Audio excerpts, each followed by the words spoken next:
জান্নাত এবং জাহান্নাম মানুষের পায়ের কাছে, অর্থাৎ এরকম ধরনের বুঝতে পারেন যে মানুষ জাহান্নামের রাস্তা তো হাঁটে বা জান্নাতের রাস্তা তো হাঁটে, দুইটা রাস্তাতেই হাঁটে মানুষ, কেউ বা জান্নাতে কেউ বা জাহান্নামের।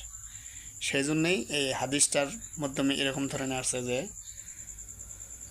হযরত আব্দুল্লাহ ইবনে মাসউদ রাদিয়াল্লাহু আনহু থেকে বর্ণিত, তিনি বলছেন নবী করিম সাল্লাল্লাহু আলাইহি সাল্লাম বলেছেন যে জান্নাত এবং জাহান্নাম তোমাদের জুতার ফিতার থেকেও কাছে।